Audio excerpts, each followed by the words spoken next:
A ver, enséñame qué pusiste.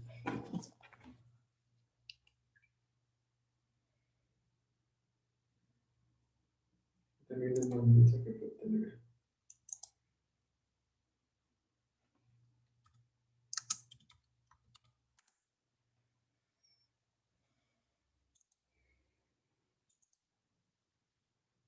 Es iPhone.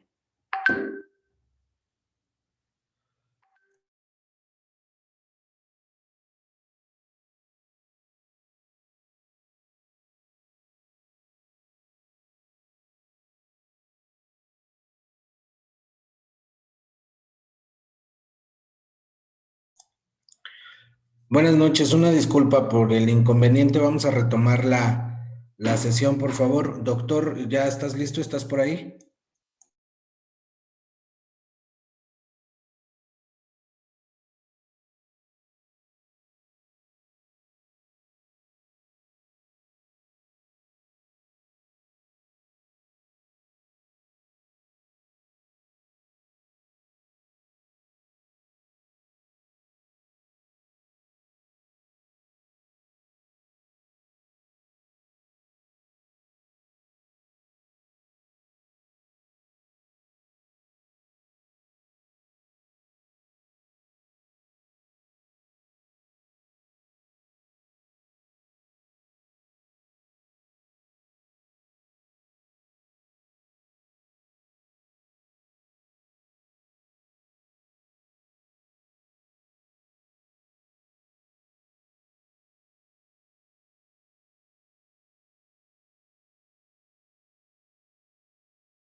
Doctor Gerardo, parece que ya estás por ahí, ¿verdad? Sí, ya ando por acá. Ok. Una disculpa a todos por lo sucedido. Vamos a transmitir únicamente por Facebook. Eh, pues adelante, doctor. Me parece que ya puedes compartir pantalla también. Bien. A ver, ¿sí me ven ahí la pantalla? Sí, sí, doctor, se ve perfectamente. Muy bien, perfecto. Pues vamos a dar inicio. Entonces, les decía el tema, pues es el primer nivel de atención como piedra angular para la detección del cáncer mamario. Como les comentaba, pues mi área de trabajo es precisamente el primer nivel de atención y el enfoque pues de esta presentación es precisamente esa parte preventiva que realizamos en las clínicas, en los centros de salud para la atención de nuestras derechohabientes ahora en esta situación, bueno, más bien en este día de conmemoración del cáncer mamario, de lucha contra el cáncer mamario. Bien, entonces, pues como un panorama general, podemos decir que el cáncer de mama representa la segunda causa de muerte a nivel mundial. Esto de acuerdo a las cifras de la Organización Mundial de la Salud que reportó en el 2018. Y con un dato en el 2015 ocurrieron aproximadamente 8.8 millones de defunciones. Aquí atribuían que una de cada 6 muertes era precisamente consecuencia del cáncer de mama y lo designaban a países de ingresos medios y bajos quienes presentaban estas defunciones. Por lo general, este tipo de cáncer aparece en las mujeres, esto es prácticamente en un 99% de los casos, aunque esto pues evidentemente no descarta que pudiera también tratarse en lo que es el género masculino. Como definición podemos entender de manera pues breve o concisa que el cáncer de mama es una proliferación acelerada e incontrolada de células del epitelio glandular que conforman al tejido mamario. Estas células precisamente aumentan descontroladamente su capacidad reproductiva y se diseminan a través de sangre hacia los vasos linfáticos para llegar a otras partes del cuerpo y adherirse a otros tejidos. Es así como se da la formación de la metástasis. Epidemiológicamente, como ya les mencionaba, el cáncer tiene una mayor incidencia en mujeres. Esto es una estimación entre 1.7 y 2.4 de casos anuales. Y de estas ocurren en un 60-70% en países con vías de desarrollo. En estos mismos países, el cáncer de mama ocupa el segundo lugar en países desarrollados. Si vemos aquí en esta siguiente imagen que encontramos en el INEGI, aquí viene la incidencia de cáncer de mama en población de 20 años y más en un rango del 2010 al 2019 y lo tiene por sexo. Aquí vamos a ver lo que sería en la parte superior con un color rosa más tenue, se refiere a las mujeres, y con un color gris en la parte inferior, que está aquí, se refiere a los hombres. Si vemos, evidentemente, como ya lo habíamos mencionado, la predisposición o la incidencia es mayor en mujeres que en los hombres, que se mantiene como estable en el caso de los hombres, pero desde el año 2010, que iniciamos con un 22.9% de incidencia, hasta el año 2019 se incrementó bastante hasta un 35.24% de incidencia de casos de cáncer de mama.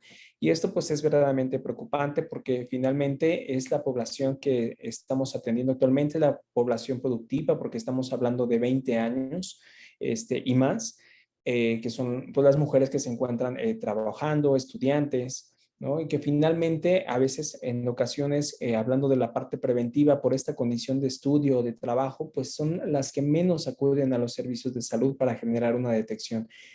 Pienso yo que quizá esa pudiera ser la causa por la que hay incremento, porque no podemos detectarlas a tiempo por esa falta, valga la redundancia, de tiempo para venir a la valoración y por eso se presentan estas condiciones. Si observamos aquí la incidencia en un panorama de la República, estamos viendo nuevamente en una población de 20 años y más por entidad federativa, observamos que el mayor número de personas o de mujeres con antecedentes o incidencia de cáncer de mama está marcada en el color más oscuro o como morado prácticamente en estos estados de la República, hablando de Baja California. Y las más tenues, que se presentan, por ejemplo, aquí en el caso de Guerrero, en Chiapas, donde hay menor tasa de incidencia en mujeres mayores de 20 años. La edad máxima que se ha encontrado es que supera aproximadamente los 50 años. Sin embargo, ya un 10% se diagnostican mujeres menores de 40, que es lo que pues es nuestra mayor importancia en el primer nivel de atención, detectarlo a una edad temprana y que mejor pues en mujeres también de edad de 40 años o menos. La supervivencia media tras 5 años que se generan de diagnóstico del cáncer de mama ocupa un 89.2% de una manera general. Sin embargo, esto lo encontramos en un estadio 1 cuando hacemos los tamizajes. Sin embargo, puede superar hasta el 98%. Bueno, en el estadio 1 supera el 98% para la supervivencia, pero ya en estadios 3, pues esta obviamente la supervivencia desciende hasta el 24%, porque pues, evidentemente pues ya llegamos en un estado tardío de la enfermedad y que en ocasiones no responden como queramos para los tratamientos oportunos para nuestras pacientes. Aquí podemos observar esta tasa ahora de mortalidad de cáncer de mama, nuevamente en mujeres de 20 años y más, y aquí lo está catalogando por grupos etarios. Vemos que la incidencia entre 20 a 29 es muy poca, estamos hablando del 0.6% de tasa de mortalidad. En el caso del 30 a 44 años, va incrementando un 7,09%. En el caso de 45-59 años tenemos un 26,7% y más de 60 años en un 49%. Y aquí es algo importante o algo relevante. Si bien ya lo había mencionado, después de los 50 años es donde encontramos una mayor tasa pues de incidencia de cáncer de mama. Asimismo, en la mortalidad es mayor a los 60 años, pero aquí nosotros cuando realizamos un estudio de escrutinio o de tamizaje, pues en nuestra población es de rango entre los 40 a 69 años. Entonces, a veces ya adultos mayores ya no quieren hacerse el estudio o ya en ocasiones rebasan los 69 años y ya no son candidatas para nosotros como grupo blanco, perdón, para realizarlo. Y por eso yo creo que aquí en esta parte pues existe mayor incidencia en esta mortalidad en mujeres adultas mayores. Entonces, sí es importante nosotros como médicos de primer contacto hacer ese énfasis en nuestras pacientes, de sensibilizarlas para que puedan hacer una exploración adecuada y aparte una exploración oportuna principalmente para prevenir estas consecuencias en la mortalidad. Aquí nuevamente observamos una distribución en sentido de los servicios de atención, hablando pues de los más grandes, estamos hablando de IMSS, Seguro Popular y el ISSSTE, en una distribución nuevamente de mujeres de 20 años que fallecieron por cáncer de mama, afiliado a estos servicios. Y pues evidentemente vemos que el IMSS, que quien tiene mayor grupo de población capturado o como derechohabiente, pues bueno, obviamente va en el primer lugar con un 58 casos, ¿no? O bueno, el 58% en estas mujeres en este rango de edad. Para el caso del Seguro Popular, queda en un segundo lugar con 20%. El ISSSTE tiene aproximadamente 14% y algunas otras instancias que pudiera ser Hermandad, Sedena, en un 8%. Y la distribución a nivel de república, nuevamente observamos que los países del norte son los que tienen la mayor tasa de mortalidad para este grupo de cáncer de mama. Aquí es importante pues ver, ¿no? Hacer un análisis específico. ¿Qué pasará en esas entidades que tienen más tasa de incidencia y tasa de mortalidad? Quizá a lo mejor nuestras medidas preventivas no están siendo efectivas, quizá a lo mejor la educación en salud o creencias que pudieran tener este tipo de población no les permite hacer un tamizaje oportuno, ¿no? Esto es como para echar a andar un poquito ahí nuestra mente y buscar estrategias importantes para poder pues disminuir este índice de defunciones para mujeres entre 20 años y más. Y bueno, pues existen los factores de riesgo. Es importante que conozcamos porque esto nos va a permitir identificar las mujeres con mayor predisposición, a quienes sí podemos llevar una estrecha vigilancia y por lo consiguiente, pues llevar a una detección oportuna. Si vemos aquí en la parte izquierda, tenemos como la edad, ¿no? Como un factor de riesgo importante, ya lo veíamos en adultos mayores, existe mayor predisposición. La presencia de mutaciones genéticas en el BCRA1 o 2 o la densidad mamaria también elevada es un dato factor de riesgo, antecedentes menstruales, antecedentes reproductivos, la raza, el alcohol y uno que aquí me faltó mencionar, pero muy importante, está ligado, es la obesidad. Actualmente en nuestra población en general, hombres y mujeres, la obesidad está en incremento, tanto sobrepeso como obesidad.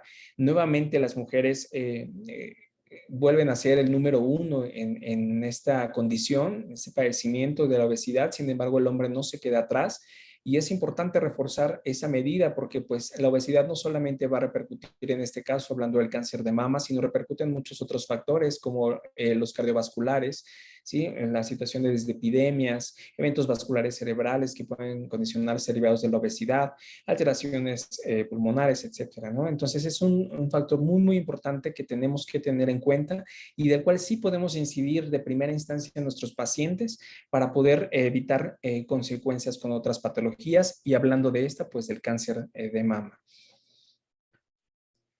Pero también, así como existen los factores de riesgo, existen también factores de protección. Uno de ellos sería la lactancia materna.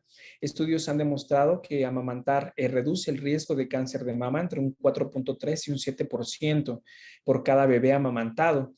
Y asimismo, han demostrado algunos estudios que un 36% de la enfermedad se protege a aquellas mujeres que han otorgado lactancia materna exclusiva durante 73 a 108 meses. Actualmente, pues sabemos que también por las condiciones laborales de nuestras mujeres trabajadoras, pues ya no amamantan a sus hijos, entonces pues están perdiendo de este factor de protección y de ahí la importancia también preventiva de volver a hacer el énfasis de una lactancia exclusiva, ¿no? Entonces, ¿por qué? Porque así como previene cosas para la madre, también las previene para el niño, ¿no? Entonces, importante incidir en la lactancia materna.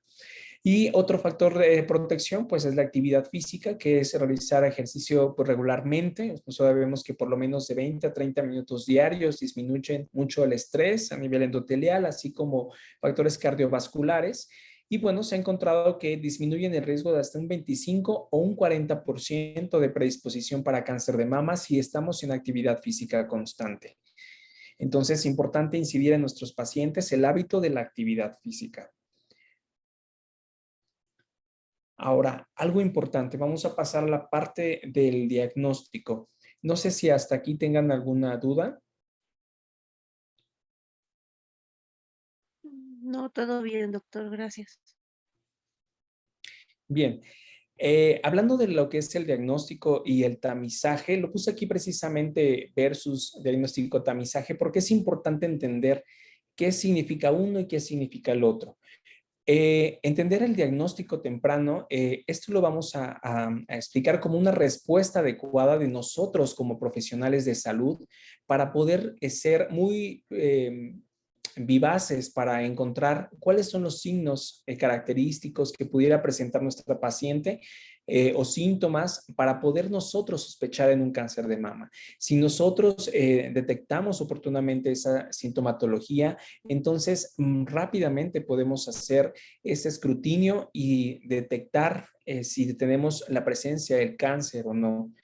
Y aquí, pues, importante es los factores hereditarios, ¿no? Recordemos que una persona que tenga antecedentes directos de cáncer de mama, estoy hablando de mamá, hermanas o abuelas, lo que conocemos como antecedentes directos, pues tiene mayor predisposición. Entonces, desde ahí, desde preguntarle en la consulta sobre esos antecedentes, pues ya se nos prende un foquito ahí rojo de latencia de que tenemos que tener cuidado con esas pacientes que sí tengan factores directos, perdón, antecedentes directos familiares sobre el cáncer de mama, ¿no?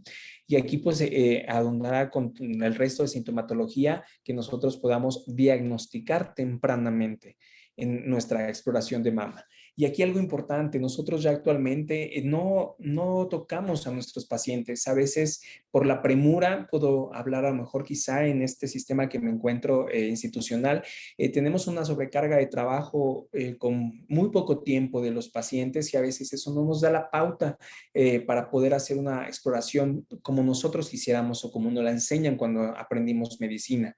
Sin embargo, al detectar focos rojos, como ya lo mencionaba, sí es importante darnos un tiempo para poder hacer una exploración adecuada y entonces poder encontrar esos síntomas, esos signos que puedan darnos la clave para derivar oportunamente a nuestros pacientes. Pero bien, ahora hablando de tamizaje, el tamizaje es una prueba a pacientes asintomáticos, que eso es lo que hacemos en el primer nivel de atención, tamizajes. Nosotros ya les explicaba que el grupo blanco que tenemos es de 40 a 69 años. Entonces, esos son nuestros grupos de tamizaje. Aunque la paciente me diga que no tiene antecedentes de riesgo, que ya es una gran ventaja, o factores hereditarios, es una gran ventaja, pero está dentro de mi grupo blanco, es prácticamente mi obligación como profesional de la salud asesorarla e invitarla a realizar ese tamizaje y estamos hablando del estudio ya sea una mastografía, pero antes de la mastografía una exploración de mama. La exploración la podemos iniciar de ellas mismas y posteriormente por un profesional de la salud que ya les hablaré más adelante. Pero sí es importante pues generar ese tamizaje en pacientes asintomáticos de nuestro grupo blanco. ¿Esto qué va a permitir? Pues delimitar precisamente a esa población de estudio y va a asegurar que nosotros lleguemos a un adecuado diagnóstico temprano para nuestra paciente. Y entonces aquí entra pues la clave o la piedra angular, como lo menciona el título de esta ponencia, de qué hacemos nosotros en primer nivel o qué debemos de hacer nosotros médicos de primer nivel, de primer contacto para nuestras pacientes. Y son 3 actividades específicas. La primera son, bueno, obviamente todas son actividades de detección, casi siempre muy ligadas a las personas sanas o asintomáticas, porque se ha confirmado científicamente que reduce el del 30 a 40% tasas de mortalidad cuando detectamos oportunamente. Y obviamente, si incidimos sobre nuestra población de riesgo, que vuelvo a repetir que nuestro grupo blanco es de 40 a 69 años.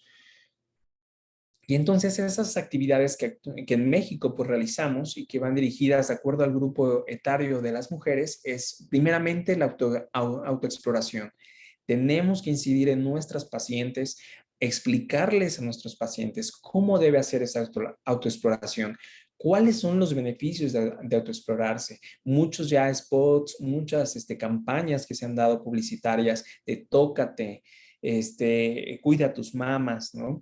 No te dé miedo, no te dé pena, quítate los tabús, ¿no? Tócate, eso es lo más importante. ¿Por qué? Porque primeramente la mujer en sí se conoce. Todos, mujeres, hombres, nos conocemos nuestro cuerpo, ¿no? Desde que nacemos vamos explorándonos, sabemos qué tenemos en un brazo, qué tenemos en una pierna, una cicatriz, etcétera. Así de esa misma forma debemos empezar a identificar, en el caso de las mujeres, las mamas y también en los hombres, tocarnos, identificar qué es lo normal para que en el momento que nosotros detectemos algo raro, sepamos identificar que en efecto es anormal y solicitemos o acudamos a esa valoración médica.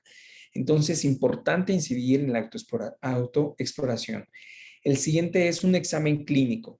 El examen clínico pues lo realizamos personal de salud capacitado. En teoría todos los médicos estamos capacitados para esa detección. Actualmente los enfermeros, bueno, no actualmente, en general enfermeros también están 100% capacitados para realizarlo y de hecho los enfermeros en medicina preventiva son especialistas en esta área para esa detección. Y también actualmente con una nueva categoría que tenemos que son los enfermeros especialistas en medicina de familia. También están muy capacitados para realizar estos exámenes clínicos. Y por último, pues la mastografía. Si nosotros seguimos estos pasos, evidentemente podemos llegar a nuestro diagnóstico temprano. Y así, de esa forma escalonada, es como tenemos que trabajar con nuestras pacientes, nosotros médicos de primer contacto. Vuelvo a incidir, la autoexploración no es recomendada como prueba de tamizaje, importante, pero sí debemos proporcionar ese autoconocimiento de las pacientes, porque aunque nos autoexploremos, es un hecho que no disminuye la mortalidad, pero sí la previene. En México, a partir de los 20 años, está recomendado que hagamos precisamente esa autoexploración y qué mejor que lo hagan entre el 7º y 10º día del ciclo menstrual. O en su caso, en etapas posmenopáusicas, hay que fijar un día de forma mensual para poder hacer esta autoexploración. Esta técnica, pues vuelvo a repetir, debe ser instruida por nosotros, personal de salud. Y aquí lo vemos, ¿no? Explica a nuestros pacientes que se vea ante un espejo, que observe la simetría, ¿no? Si está más grande una que otra. Sabemos que así las mamas puede estar una más grande que otra como parte normal. Sabemos también que puede ser igual como tenemos un pie a veces más grande que el otro, pero bueno, esa es la forma, conozcámonos. Veamos si tenemos alguna protuberancia, si vemos algún cambio de coloración en nuestras mamas, si vemos salida de secreción de nuestras mamas, algún endurecimiento, una bolita, como una canica, como un garbanzo, ¿sí? Como un chícharo, ¿no? Identificarlo. Y posteriormente explicar que cuando ya van a realizar un rastreo, un tacto un poco más específico, estas podrían ser las formas que podemos hacer esa exploración, que venga de la periferia hacia el centro, como estamos viendo en nuestra imagen superior izquierda, bueno, derecha suya, de arriba hacia abajo, en forma circular, de la parte externa hacia el pezón, Y siempre al terminar cualquiera de estas tres formas, hacer una presión un poco importante, sí, quizá dolorosa, pero verificar si no hay salida de secreción. Recordemos que el único momento normal, por así mencionarlo, que una mujer pudiera tener salida de secreción por la mama es cuando se encuentra lactando. ¿Okay? De ahí en fuera, no, tenemos que descartar alguna otra condición, algún problema de la prolactina a nivel de hipófisis, o alguna infección, ¿no? También mamaria que podemos llegar a tener, pero importante, si detectan o detectamos que nuestros pacientes están teniendo salida de secreción o ellos nos refieren a hacer escrutinio para cáncer de mama y obviamente pues para otras patologías como una simple mastitis, ¿no? En el examen clínico, bueno, está recomendado realizarlo al menos una vez al año por un personal de salud y lo realizamos en mujeres mayores de 25 años. Esto está comprobado que tiene una sensibilidad del 54% y especificidad del 94%. ¿Por qué? Porque lo está haciendo un personal que conoce, que sabe del proceso y que evidentemente tendrá un margen de error pues menor al que una persona común lo haga cuando hace su autoexploración. En caso de que exista antecedentes familiares de cáncer de mama, debe ser complementado esta exploración anual por una mastografía. Y esto estamos hablando si la mujer se encuentra por arriba de los 40 años, porque si está menos de 40 años, está indicado realizar un ultrasonido. Y bueno, el examen clínico pues consiste nuevamente en lo mismo que nosotros le explicamos a la paciente de identificar al observar sus mamas, pues es la misma situación que nosotros vamos a tratar de identificar en los pacientes, ¿no? Protuberancias, hendiduras, retracción del pezón, enrojecimientos, salida de secreción o un dolor persistente de seno que no remita a analgésicos cuando ya ha sido tratado como una probable mastitis, ¿no? Y pues recordar pues que estas son piezas claves para nosotros, personal de salud, para identificar en nuestros pacientes. Y bien, pues pasamos ahora al estudio de como casi puedo decir, gold standard del cáncer de mama, que es la mastografía. Evidentemente, es un examen diagnóstico para una detección precoz del cáncer de mama en estadios pues, subclínicos y además permite también una instalación de un tratamiento oportuno e inmediato. Inclusive puede ser solamente médico o quirúrgico en caso necesario. Y aquí también de la misma forma debemos diferenciar cuándo hacemos una mastografía diagnóstica y cuándo hacemos una mastografía de tamizaje, porque de la misma forma cuando nosotros médicos de primer contacto hagamos una derivación, pues tenemos que identificar si es diagnóstico o tamizaje para poder enviarla al apartado o a la especialidad correspondiente. La mastografía diagnóstica se debe identificar en mujeres mayores de 40 años cuando ya tenemos, que esta es la palabra clave, hallazgos sospechosos de detección en nuestro examen clínico de mama. Es decir, ya un personal de salud realizó esta inspección y encontró signos específicos y si ya tiene 40 años, no hay más. Hacer esa mastografía de diagnóstico, porque ya estamos presuponiendo que pudiera tratarse de cáncer de mama. Cuando hacemos de tamizaje, que es las famosas campañas que realizamos en las instituciones de salud, lo hacemos a nuestros grupos blancos, 40 a 69 años. Y obviamente ya dijimos que de acuerdo a las tasas que el INEGI nos reporta de mortalidad, incidimos sobre la de 50 a 69 años, pero también enfatizamos entre la de 40 a 49 años porque este es el grupo considerado blanco. Y bien, cuando nosotros realizamos la mastografía, es importante sensibilizar a las pacientes, explicarles cómo es el procedimiento, porque como todo, cuando estamos y vamos al doctor, todo nos da miedo, ¿no? Yo creo que hasta nosotros que también estudiamos medicina, en algún momento sentimos miedo de ir al médico. Y eso es porque a lo mejor también pues estamos así inculcados, ¿no? Que si desde pequeños, si te portas mal, te voy a llevar con el doctor y te va a inyectar, ¿no? Entonces ahí empezamos a crear ese miedo. Entonces rompamos con ese miedo que tenemos nuestros pacientes y sensibilicémosla que realice su mastografía, que sí va a doler, no le vamos a mentir que no va a doler, pero que es un dolor necesario, prácticamente podría yo decirlo así, porque nos va a prevenir precisamente la aparición del cáncer y si lo tiene, lo vamos a detectar a una edad temprana para poder tratar rápida y oportunamente. Entonces, expliquemos el procedimiento, expliquemos de la forma en que tiene que ir al procedimiento, que nos lleve el baño diario, que nos lleve uso de perfumes, de cremas, de desodorantes, ¿no? Rasurado del área axilar, para que el estudio sea más rápido y para que pues, sea de una mejor condición ese estudio. Y bueno, recordar nuevamente que el tamizaje se realiza de 50 a 69 años, ¿no? Y de 40 a 49.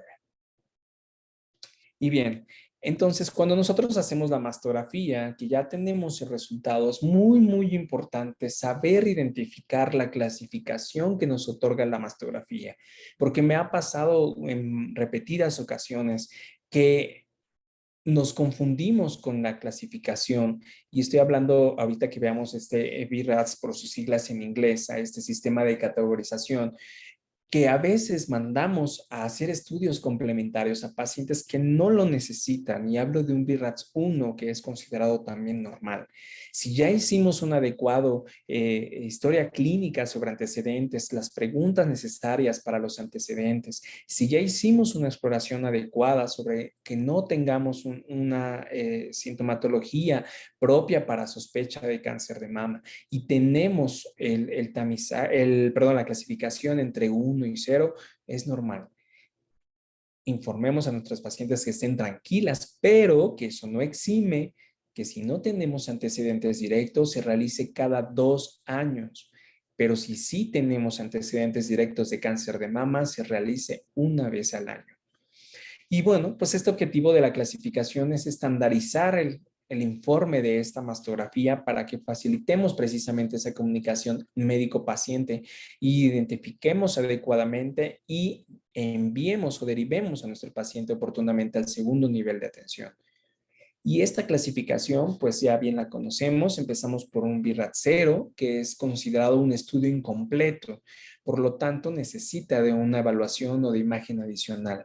Normalmente a estas pacientes es importante enviarlas, derivarlas al segundo nivel para realizar un ultrasonido mamario para confirmar. Muchas veces me preguntan, bueno, ¿y por qué si se supone que la mastografía, el ultrasonido, dicen que, más bien que después de la mastografía realizan el ultrasonido porque tiene mayor definición? ¿Por qué entonces no mandan ultrasonidos en vez de mastografías y nos evitamos el dolor? Porque la mastografía podrá identificar masas un poco más sólidas y podemos observar, pero cuando ya vemos esa masa sólida necesitamos dar más significado a esa masa, y el que nos aporta es precisamente el ultrasonido para ver cómo la característica, y eso nos dará la condición o sospecha realmente de un cáncer de mama. Entonces, por eso no mandamos los ultrasonidos así nada más. ¿A quién sí le mandamos ultrasonido? A mujeres menores de 40 años. Pero a una mujer en nuestro grupo blanco debe ser mastografía.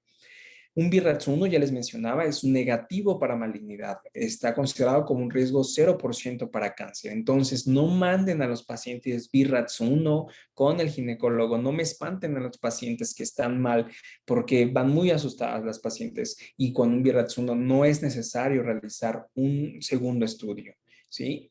Puede continuar con nosotros su exploración, y vuelvo a repetir que si no tiene antecedentes directos, se lo haga cada 2 años, y si tiene antecedentes directos, cada año. Y obviamente sin olvidar pues la autoexploración y nuestra revisión anual por el personal de salud. El BRAF2 es también considerado benigno. Puede haber ganglios linfáticos intramamarios, fibroadenomas, calcificaciones, ¿no? Y esto aún así nos da un riesgo 0% para una presencia de cáncer. Importante decirle a las mujeres que todos los alimentos que contengan xantinas, pepitas, pistaches, cacahuates, mentas, bajar la cantidad de consumo porque incrementa el proceso de las calcificaciones, o lo que conocemos como condición fibroquística de mama, ¿no? Antes mastopatía fibroquística, actualmente es condición fibroquística de mama, ¿no? Entonces, importante sensibilizar que no consuman esos alimentos de preferencia, porque por eso vienen los dolores, ¿no? Las mastalgias que son derivadas por ese alto consumo y de los refrescos de cola, ¿no?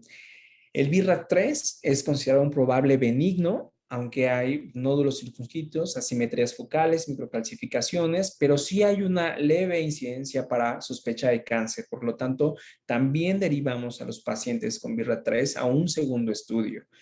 En este caso, en los BIRAT3 puede hacer un ultrasonido y así el experto ya en el área solicita o considera una biopsia para estas pacientes. Cuando nosotros, en este caso, hablando de mi institución, el IMSS, enviamos a pacientes por un BIRAT3, normalmente el médico especialista en mama, ginecólogo, se encarga de la paciente durante 2 años prácticamente porque está haciendo un escrutinio de 6 meses, posterior otros 6 meses un nuevo estudio y al año un estudio mastográfico para reclasificar a nuestra paciente y regresarla con nosotros médicos familiares a dar su seguimiento de rutina cuando ya ha sido reclasificada con BIRATS 2 normalmente.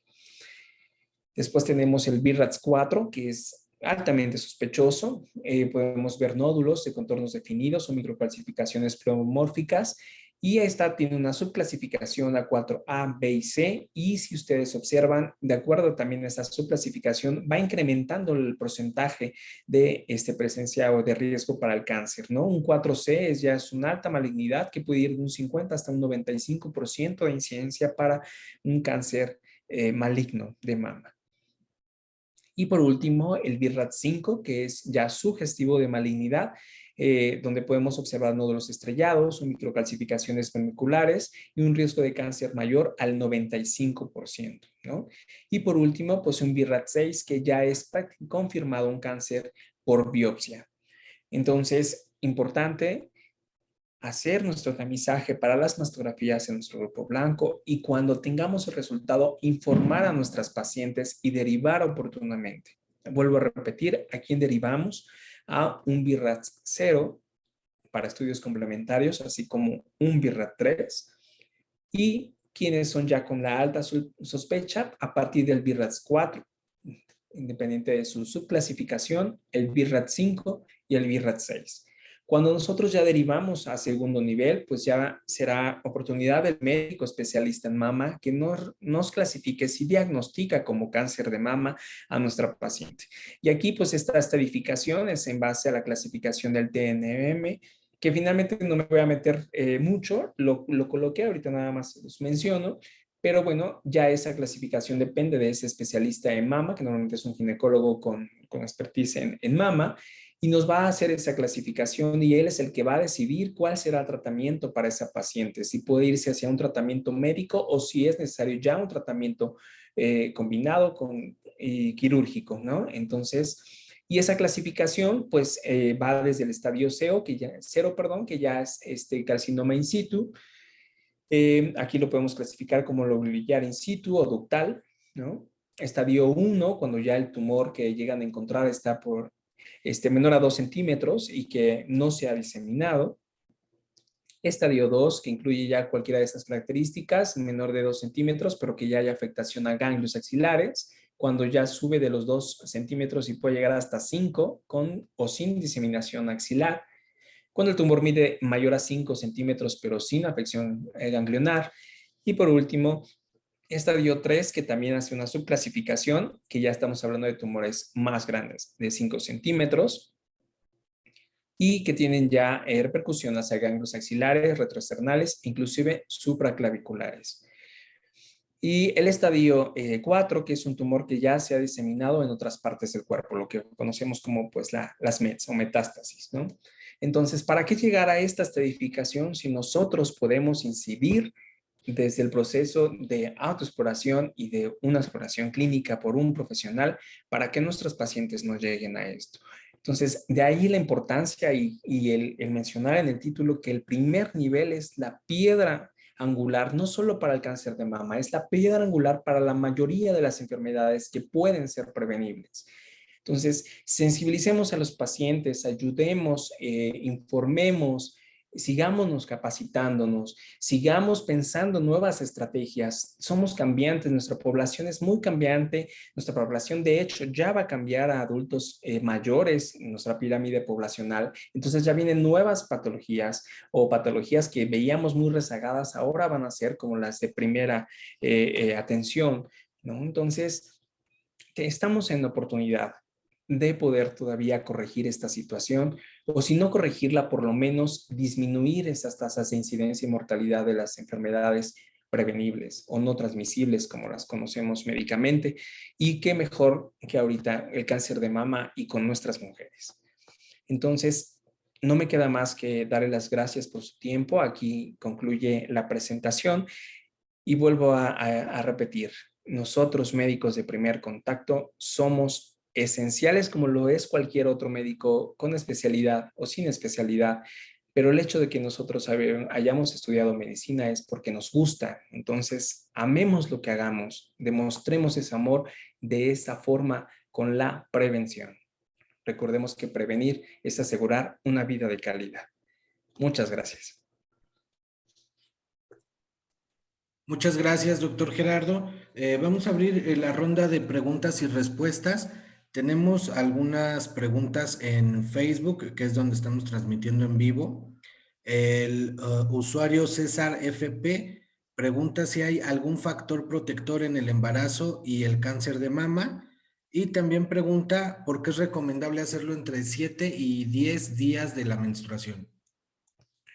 Ok, bueno, sí, como mencionaba, los factores de protección es la lactancia materna, no propiamente refiriéndose al embarazo, sino a la lactancia materna, que es la que nos ayuda precisamente a disminuir la incidencia del cáncer. ¿Por qué hacerlo en ese tiempo? Bueno, recordemos que durante el periodo menstrual hay cambios inflamatorios en las mamas y por lo consiguiente pudiéramos confundirnos con esos cambios inflamatorios propios de la menstruación. Entonces, por eso se recomienda que se haga en ese periodo, ¿no? Para no dar un falso positivo o negativo en todo caso de la sintomatología. Muchas gracias, doctor. Esperemos que haya sido contestada la pregunta del usuario. Si alguien más tiene preguntas, recuerden que estamos en Facebook, entonces por favor escríbanlas y nosotros le vamos a dar lectura para que el doctor pueda responderlas. Tenemos un pequeño retraso como de 6 segundos respecto de la transmisión de Zoom y Facebook, entonces es buen tiempo para comenzar a escribir las preguntas. Deme unos segundos, doctor, para que empiecen a llegar las preguntas y se las hago saber. Gracias.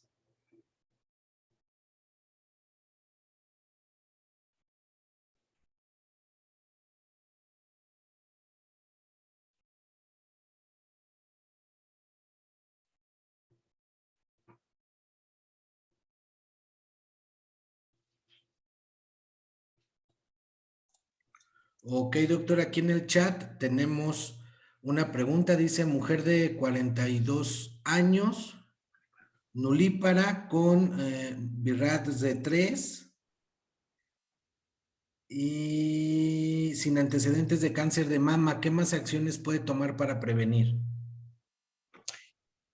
Bien, bueno, recordemos que con el BIRAT3 tenemos que hacer nuestro escrutinio respecto a hacer un ultrasonido mamario, dependiendo de esas características que encontremos en ultrasonidos, casi siempre van muy ligadas hacia quistes, que en ocasiones, como les mencionaba, pudieran hacer una biopsia o no, eso ya lo hará el médico experto en esa área. Entonces, de primera instancia derivamos al segundo nivel, damos ese seguimiento que les mencionaba, que al menos aquí en la institución es mandarlo a ese segundo nivel para que el médico le haga un seguimiento cada 6 meses, ya sea tanto de estudios o escrutinios con ultrasonidos y al año una mastografía para poder reclasificar. Y obviamente, si no tenemos esos antecedentes, podemos tener pues las precauciones generales, que ya decíamos que la disminución del consumo de xantinas en los alimentos, ya les mencionaba, pepitas, pistaches, cacahuates, refrescos de cola, ¿no? Y si no tenemos factores de riesgo o antecedentes, perdón, familiares, pues eso es de mucha ayuda porque, bueno, quizá a lo mejor la incidencia hacia cáncer de mama pues es más reducida, ¿no? Muchas gracias, doctor. En Facebook nos pregunta la o el usuario Henry López. Dice, tengo una paciente con BIRATS 4B con biopsia negativa para malignidad. ¿Qué estudio de seguimiento debo realizar en este caso y en qué tiempo? Ok, aquí es importante nuevamente preguntar si tiene los antecedentes de mama. Normalmente es un seguimiento anual con mastografías, mastografías, por así decirlo, de seguimiento. Y si volvemos a encontrar nuevamente alteraciones o una clasificación de sospecha, pues volver a hacer esa derivación. Inclusive los ginecólogos o expertos en mama se quedan a este tipo de pacientes para llevar su seguimiento. No nos la regresan, hablando sobre el diagnóstico de mama, no nos la regresan a nosotros médicos de primer contacto. En todo caso, si nos llegan a regresar, es solamente para dar un seguimiento anual. Ok, muchas gracias, doctor. Otro usuario, Pamelín Maya, pregunta, ¿cuáles serían las posibles causas de cáncer de mama en menores de 35 años sin ningún antecedente de cáncer? Ok, aquí pudiéramos atribuir que, como ya les mencionaba, en los factores de riesgo, a veces el uso de métodos anticoncepción de tipo hormonales en exceso pudiera ser una predisposición para este cáncer de mama, así como la obesidad. Tenemos mucha población joven, obesa, entonces también es una condición importante o factor de riesgo importante para poder tener una incidencia de cáncer de mama. Entonces yo creo que cuidar esa parte en ese grupo etario o esos factores de riesgo. Gracias, doctor. Tenemos más preguntas. César FP en Facebook pregunta, ¿cada cuánto es recomendable repetir la mastografía con resultados de BIRAD 0, 1 y 2? Ok, en el 0, vuelvo a repetir, sí, me dijo 0, 1 y 2, ¿verdad? En el 1 y 2, que mencionábamos que es normal, y si no tenemos antecedentes de cáncer de mama, dijimos que lo hacemos si no hay antecedentes cada 2 años y si hay antecedentes directos, mamá, hermanas o abuelas, cada año. Lo mismo en el caso del BIRAT 0, si nosotros derivamos para que hagan un segundo estudio, que en este caso hablo del ultrasonido, y luego clasifican o reclasifican como BIRAT 2, nuevamente volvemos a tomar la misma condición de que si no hay antecedentes de cáncer de mama directos, es cada 2 años, y si sí los hay, cada año. Muchas gracias, doctor. También en Facebook, Ana Laura Cipriano Arcos pregunta, mujer de 30 años por ultrasonido le dan clasificación de BIRATS 3 por presencia de tumoración en mama izquierda. ¿Qué probabilidad hay de desarrollar cáncer de mama y necesita seguimiento cada 6 meses o anual? Nada más repítame la edad de la paciente. 30 años y le dan BIRATS 3 por ultrasonido. Ok. Aquí en estos casos depende también ya de la institución. Normalmente es un seguimiento cada 6 meses el que hay que llevar con la paciente. Hay que seguir viendo qué otra sintomatología o qué otros signos presenta, hablando a si hubiera cambios en mama. Pero normalmente el seguimiento es cada 6 meses. Si no hay antecedentes directos y si después de aproximadamente 3 valoraciones semestrales pudieran posteriormente pasar hacia lo que es cada 2 años si no hubiera esos antecedentes. Gracias, doctor. Y tenemos una pregunta más en Zoom.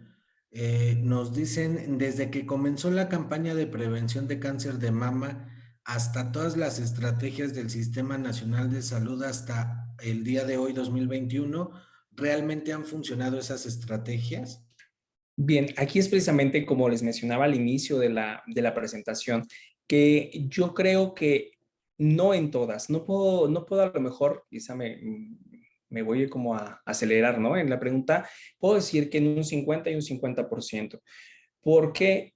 Porque como les dije, la incidencia a lo mejor de mortalidad, tanto de incidencia de morbilidad como de mortalidad es más en adultos mayores, pero la incidencia actual en las mujeres jóvenes está incrementando, pero yo me quiero atrever que más que a lo mejor la culpa sea de la campaña, es más por las condiciones actuales, quiero decir, laborales de las pacientes de nuestro grupo blanco, hablando de las menores de 40 años, que son un grupo económicamente activo, que no las podemos hacer detección porque no vienen a consulta. O sea, no vienen a consulta porque a lo mejor afortunadamente se sienten bien, pero también desafortunadamente porque no tenemos la cultura de cuidado o cultura de nuestra salud. Entonces, yo creo que las campañas funcionan, pero funcionarían más si nosotros sensibilizáramos a nuestros pacientes como médicos de primer contacto, para que vengan, aunque se sientan bien, a hacer sus escrutinios, ¿no? O sus tamizajes. Perfecto, doctor, muchas gracias. No hay más preguntas que hacer. Me parece que sí, discúlpeme. Hay una pregunta en el chat. Se la leo. Dice que si hay alguna actualización con respecto al cáncer de mama en hombres. Ok. Bueno, actualmente les mencionaba inclusive en la diapositiva que la encuesta del INEGI en su última revisión en el 2020 mencionaba que la incidencia es prácticamente el 0.2%. O sea, no se ha mantenido estable, por así decirlo, no ha habido un incremento, pero no exime que sí ha habido casos de hombres con cáncer de mama. Entonces, sí, precisamente por eso yo creo que hablando de las campañas en la pregunta anterior, a lo mejor también importante dar un giro en esa campaña y reforzar que también los hombres necesitan del cuidado de las mamas, ¿no? Y de la autoexploración principalmente.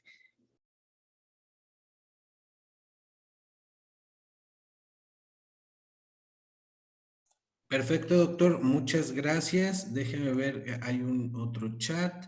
Nada más le agradecen, doctor.